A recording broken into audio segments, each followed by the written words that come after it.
So when we're doing crow, there's a lot happening more than just balancing. There's a lot of work. Your whole body is essentially working.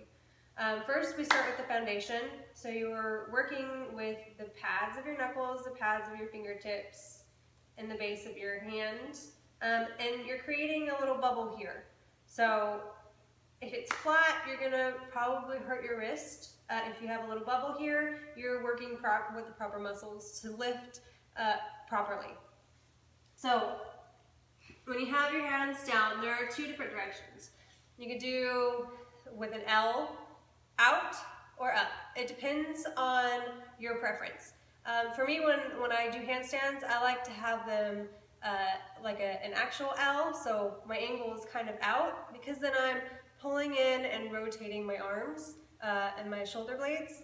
But for some of my arm balances, I like to have them flat out, because it's just a different feeling. So you're placing your hands in the air, about shoulder width. The more you play with it, the more you'll figure out where your balancing area is. But typically, shoulder distance is where you need to be. Working with your knees up as far as you can go.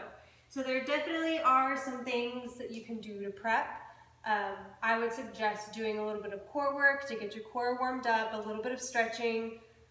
That's why typically you don't see this in the beginning of class. Sometimes teachers throw it in there in the beginning, but usually it's not, because you want to get your body warmed up in order to do it properly. So from here, getting your knees as high up on your arm as you possibly can, preferably in the nook of your armpit, but sometimes, you're not warmed up, you're not going to go that high. My suggestion is, instead of starting down here and kind of working them up, is you start here and then you place them in there, and then you can adjust. You can work it out. And if you already have your flight and you're not using any props or anything like that, we can go farther into it. So from here, when you're looking forward, it's easy to just, lean forward and lift. And without using much core. You're still going to use your core, but this is definitely the beginning phase where you're just kind of hanging out there.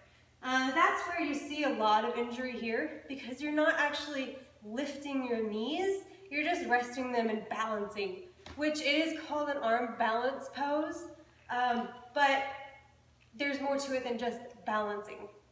So in order to create non-injury here, is to pull your spine up and engage your core. So when you're in cat-cow, and you do your cow, and you do your cat, and you have that heart lift, you're pulling your heart up, and you're not doing it with your lower back, you're not, awkwardly pulling that forward, you're pulling from right behind your heart.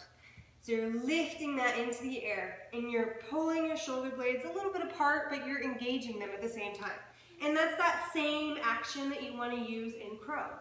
So you're pulling your belly to the spine, you're lifting your heart, and then you lift your legs.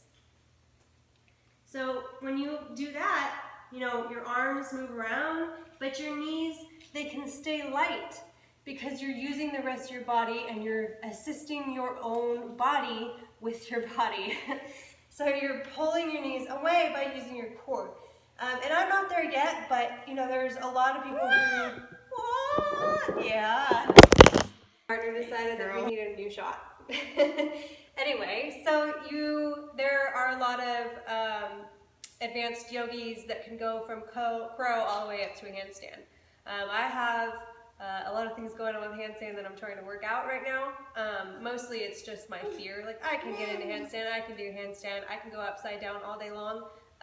But for me, going on my hands away from a wall scares me. And I'm still working on my core strength, from when I had this little one, to be able to lift without kicking up. Yeah!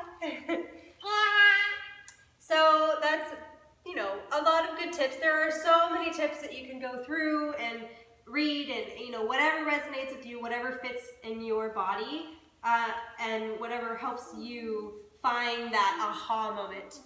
But the biggest thing that I learned, my aha moment, was lifting my heart and engaging my core when I lift my feet. And then that way, you know, even if I'm going all the way out here, it's still minimal pressure. I'm not just hanging out, I'm engaged, I'm working. It's a working pose. If you have any more questions or any suggestions or any other poses that you want to work on, let me know. Have fun!